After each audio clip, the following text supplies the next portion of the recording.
Hello everyone. I want to talk about Halo Campaign Evolved.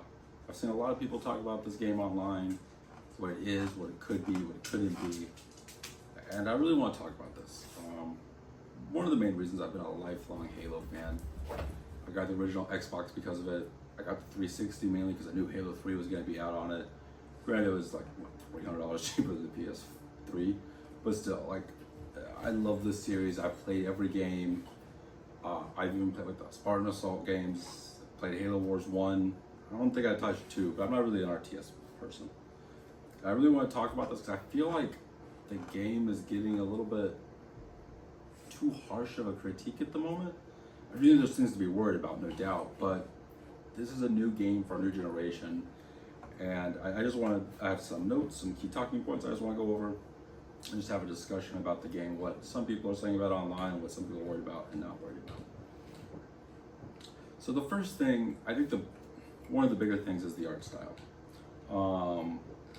Obviously the game has been updated graphically. There's been a lot of videos where like some of the developers talk about how you just can't do one-for-one recreations and make it look the same, but just prettier or modern, I guess, however you want to phrase it. I'm not a developer, I'm not an artist, none of those things run through my veins. So I don't understand the technical liabilities and how one does that. But for me, I don't really mind the upgrade so far. Like, I know a lot of people have talked about how like there's a lot of small details and wear and tear of the world and other aspects that are missing from the remake as far as I can tell. A lot of this is based on the level they showed, where like you can go do side-by-sides of the game, and it's not quite the same. And I understand, because like all of us that are excited for it grew up with it. You know, like it's hard to remember first-person shooter. Like I remember first-person shooters before this, and it's just as vast. Like every first-person shooter after this basically exists because of this. And so like we want it to be special. It is special, but this is a game for a new age, and I think the art being modern, being changed needs to reflect that. Now, do I wish it was a one-to-one and just looked better? Obviously, but at the end of the day, there's a lot of details and stuff that people would point out about like coloration and like, I don't think that, yeah, you can't really see anything on here, but like coloration on like the metal and how it should wear and tear, and you can see the structure going through the world. We don't believe in a production value here, and I accidentally clicked the thing, so we're gonna start over from the art style. You can see wear and tear and a bunch of other stuff like that. You know, the building, the metal starting to come through like the ground and wear and tear on the metal. And I know that I must have noticed it when I was playing the games when I was young, going through the entire series, but I was like, I never really noticed it until someone pointed it out to me, because the remake didn't have it. And I don't think that's a fundamental immersion breaking thing. Like, I think it's a small detail that it does suck that it's not there, but I'm like, is it really that big of a deal? I think the big deal is we want to get people in playing the game to see how fun it is, how awesome the story is, and just everything else about it. And yeah, it's not going to be quite a one-to-one, but I think it's more important to get people in the door, get them engaged, and get them happy, and they can then go back and experience the older game. That's one of the points I have written down here, is that like I would be much more upset with the art style change if we couldn't play Halo 1 easily. But as of right now, who knows, Microsoft be Microsoft, we can easily play Halo 1. It's part of the MCC, and you can switch between the old version and the god-awful new version that they remade the first time. But it's there, you can experience. Like, if you have the original disc, you can still pop it in and play that thing still. And so like, I'm a little less harsh on this one because we still have ways to play it easily and accessible. Like if you have an Xbox, was it 1? You'll basically be able to play that game forever, because like you just have to pop in the Master Chief Collection, you can always play it, right? And so for me, the art style isn't as big a deal because of that fact. The next thing I want to move on to is really 2 points I want to kind of combine into one: sprinting and ADS. ADS is aiming down sights, for those who don't know. These are not things that are native to Halo. Sprinting didn't come about until Halo Reach. ADS didn't come around until Halo 4 or 5. I know 5 had it for sure, but I think 4 had like weird, like a slight scoping. Now I've had guns that zoom in, you know, the sniper rifle, the battle rifle, pistols, but that's not aiming down sight. It literally puts you into a new menu with a reticle and you're aiming. Um, I don't really have a problem with this, and the main reason is this game doesn't have multiplayer, which is something we'll get to later on. You know, a sneak peek, foreshadowing, spoilers, whatever you want to call it. As it doesn't have multiplayer, I don't really mind it. And as someone, and as many of y'all know who played Halo, Halo 1 has some big ass maps. Assault on the Control Room, 2 Betrayals, which is really the same map again. You know, they're all huge. And so for me, being able to sprint through them is not that big of a deal because I don't think a lot of gamers really play like this E3 style where every time they go to the room, they're like, oh my god, look at all this. I was like, yeah, sometimes you do it. Like I've done that when I played like Ghost of Tsushima. I was like, oh my god, what is this? There are definitely games that do that. But I think most people, when they're going in, they go into a room, they're like, oh wow, this is pretty cool. But they're moving at the normal pace. If the game has a walking speed, they're walking. And I was like, if they see something, they'll stop. And sprinting, I don't think really detracts from that. I know the maps weren't designed for it, but you get to sprint through entire areas faster on replay for people who have already been there, who want to see stuff, who want to get things done, do certain challenges. Like I think it's fine. Now, if this had been, well, I'll get to when I get to the most part, and then I'll talk about more sprinting ADS. And then ADS, I don't really have a problem with it. I think it's a natural modernization that needs to come because people forget, you know, aiming down sights for first-person shooters really wasn't a thing until like Call of Duty became popular. Like Call of Duty and I think Medal of Honor both were doing it, but like it wasn't popular until like really Call of Duty 4 Modern Warfare. Like that wasn't a thing. Like Halo 3 didn't have that, you know? And I think it's something that you have to remember. We're trying to get new people into this genre. This game isn't, I mean, I'm gonna enjoy it, I'm gonna love it, but it's not really for us, it's for new people. And new people have been playing games where it's either third person or you aim down sights Call of Duty style. And if you don't have those in there now, I don't think you're gonna retain new people because it's gonna feel alien to them because probably for them is a less superior way to play. And I just don't think it's that big of a deal. I don't think it hurts the game too much. Now, granted, if this was in multiplayer, it could be different, but again, I'll talk about that later. It's kind of a separate issue from this. But yeah, those 2 points for the campaign, since they can be turned off, I don't really mind. And I know some people are like, well, if you can turn them off, why put them in there? It's like, why not have options? I don't understand how having more options is a better experience for a game like this. This isn't like a Dark Souls game where like it's the experience and that's it. This is about what you want to make it. There's 4 difficulties. There's gonna be skulls. Like it's about making it the way you want to play. And if that's not how you want to play it, I think it's a good thing. Hopefully, depending on the editing, you will see all this production value around. Sometimes my clicker don't really work, and this is my first real recording with this setup, so bear with me here, please. I only have a couple more points I want to go over and get through these. Well, one of them might take a minute. New levels. I'm very excited for this. I can't wait to see what they are. My personal hope is that they're Johnson themed, or I should say you get to play as Johnson. I think we call it, I like playing as Master Chief, but Johnson is technically a Gen 1 Spartan. You know, so it'd just be kind of cool to play as him. He's badass. They're getting the original voice actors back. I'm excited. Although that did remind me of one small thing. I know the sounds are different. They did a lot of re-recording of the sounds. That does bother me a little bit. I will say that. On a complete sound, let's get off on a tangent. The fact that the guns don't really sound 100% the same does bother me, and I really don't understand why. Like, why can't you just take the sounds and put them into the new engine? Like, I don't understand how. I'm not a technical person. That is now I'm happy that they got the original voice actors back and they're doing the re-recordings. I like that.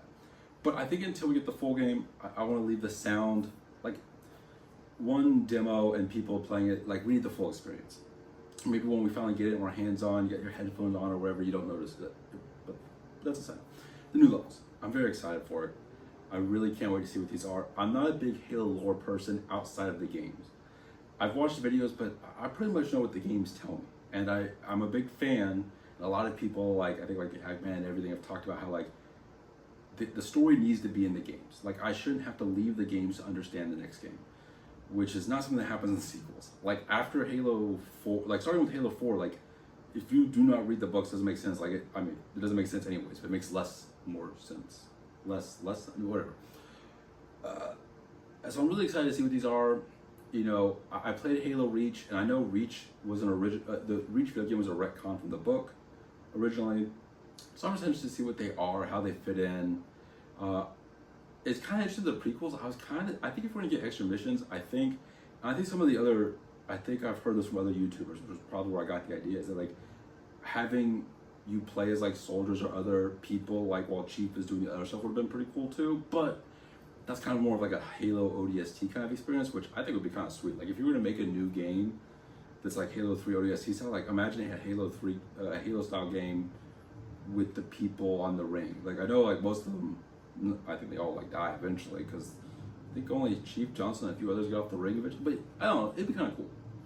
But no more tangents. Let's get to my last big point and then like a small kind of point before we wrap it up. Multiplayer.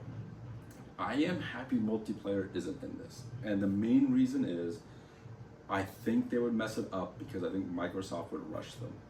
I'll get to Microsoft as my last point here in a minute, but I think multiplayer would have way too much development time, way too many resources, and it's something you have to continuously do. You have to continuously monitor it, make sure everything's going good, network code, servers. With how everything's going that day, I think it's a smart move. Now, I think the problem is that because we're getting this Halo 1 remaster, or remake I should say, I don't think Halo Master Chief Collection is ever coming to PlayStation 1, which means we're not getting all those multiplayers, which I think sucks. I think the reason for that is whatever the next Halo is, Halo 7, is gonna have a multiplayer that's probably on every console, PlayStation, it'll probably be on Switch too if we're gonna run it. I doubt it, but you know, we can dream big. And then on PC, crossplay for everyone, and that's what they want you to play. They don't want you to be playing the old game unless it's for the story. And I think another reasons they don't have multiplayer in here is they can't monetize it. Because anyone who's played the Master Chief Collection knows they have battle passes, but you don't buy them. Like they're just given to you, and you unlock them from playing the game. Both single player and multiplayer, they combine. You get points. You can unlock everything. They never expire. It's a beautiful. Every time I log in, I can always unlock something new. It's amazing. And if they took that and they put a system like that into this one, if they had multiplayer and they charge you for it, everyone's like, hey, that's not how you do it. Like everyone remembers Infinite. Infinite's core system was stupid. Like, I mean, the only people that thought that was good was accountants, you know? So, yeah, I am upset it's not in here, but again, I think what will help with the development time is they get to focus on the campaign, which I'm gonna be honest.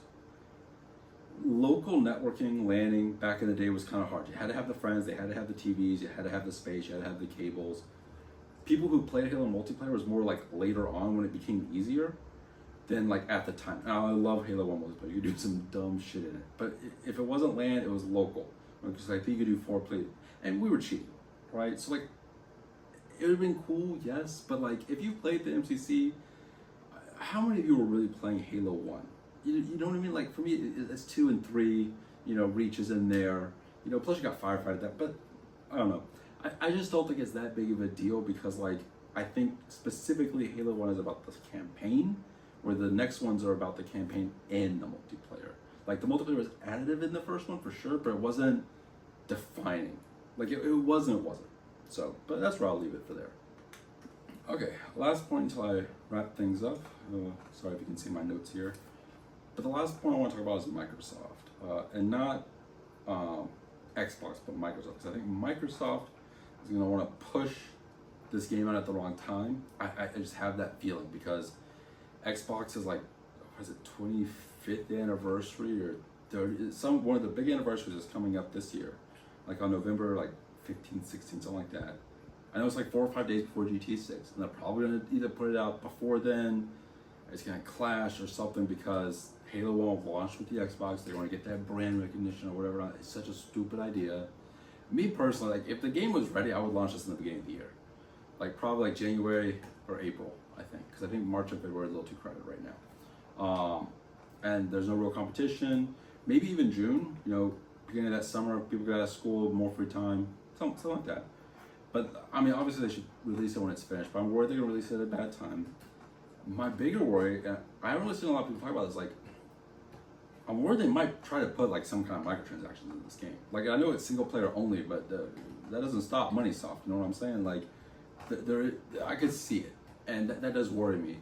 You know, like what if you don't buy the game within the first, like in the first like month, maybe like those prequel missions you gotta pay for later on, or you know, maybe you can customize your character because it is 4-paying co-op, this new one, which I didn't mention in the earlier video, which is really cool. It's definitely a plus, but I was like, I mean, co-op's co-op, like it's added. I don't know, there's really much you to say about that. And maybe like, oh, you can customize your Spartan, and you know, like this dumb shit like that, which really worries me. If I had to guess, I think this game's gonna be priced at $40 just because the Gears Remastered was. If that was a remaster on a remake, so maybe 50. I think more than 50 you're pushing it because you don't have the multiplayer. It's just the campaign. There's no Forge, there's no theater because this is Halo 1. And so I'm just worried about Microsoft in this. I'm worried about what this means for the future of the franchise that isn't Halo 7. Because I think the best move would make to put the Master Chief Collection on PlayStation. Like, now, shouldn't have done this, just put it on the PlayStation, do it. But they'll probably look at this like, we can release every single one of these individually. And they could probably sell, like, this one will sell, like, probably 8 to 10 million copies, I would imagine, on PlayStation. Like, no joke.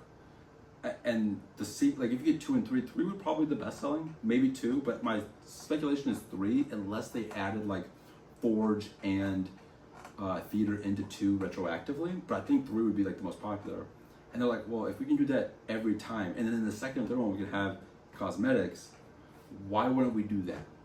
Like, as someone who's trying to make money, that makes sense to me. As a fan, it's terrible.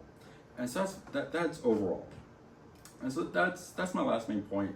And really, the main reason I wanted to make this video is, like, I feel a lot of people online, or at least, you know, the internet amplifies a small dome. And sometimes it's a true dome, sometimes it's not. And I just feel like a lot of people are being overly, negative is not the right word. I think skeptic, I guess, would be the word I'm looking for. And I don't understand it. Like, this is a game for a new generation. So people, they're trying to capture what we felt like the game was to us when we were playing it. Like, I look at it, I'm like, oh my God, it looks so good. And I'm like, this is how it looked for me. Like, I remember, like, if you were to ask me, like, how gorgeous Halo was, I was like, oh, look at it now. You know, Master Chief has never looked so good, you know? And so, like, that's what I want, is I want this game to be successful because I want new people to come in. I want new people to come in. I want them to come in with their ideas. I want them to go back and play the old games and the MCC and be like, oh my God, this is an amazing series. Like, we need to make sure they're doing Halo 7 right. We need to communicate them, because look what happened to Call of Duty. Call of Duty shit. I liked Black Ops 6 for like a month. It was cool, but for the most part, outside of Modern Warfare 2019, I don't think there's been a really good. I don't think there's been a good Call of Duty game, like a real solid, amazing game since BO2. Like, no stop, another video. But I think BO2 was the last time we had a 9 out of 10 Call of Duty or higher. I think Black Ops was a 10 out of 10, but that's beside the point. Bungie, and eventually, like, was it 343 now, Halo series? They have listened. They do listen to people, and they do make changes. Now, it can be slow, but we know they listen. And I think the more people get into this environment, the more people they listen, the better chances we have. Now, that just does go back to my Microsoft point. If Microsoft is clamping this shit down and trying to make money, why are they going to lose no matter what? But my hope is that's not the case. This game will be amazing. It will bring a bunch of people in. They're going to get really excited. And then, like, in another year or so, they're going to... this is my dream theory. Game comes out this year, does amazing. Next year, they announce Halo 7, and it probably comes out 2027 with the launch of the next consoles. Like, oh my God. It'd be amazing. It'd be the greatest things ever, assuming the game is good. But anyways, I just wish there was a little bit more positivity about this game. I am very excited. I can't wait to play this. I can't wait to experience it again. It's gonna be like I'm playing it for the first time. I can't wait to pop the first trophy on a PlayStation, playing Halo. Like, it's gonna be crazy. Playing co-op with the friends. Like, it's gonna be great. And let me know what y'all think. What are you excited about? What are you worried about? What are you optimistic for? What do you want to see in the future? Just let me know, and y'all have a great day, okay?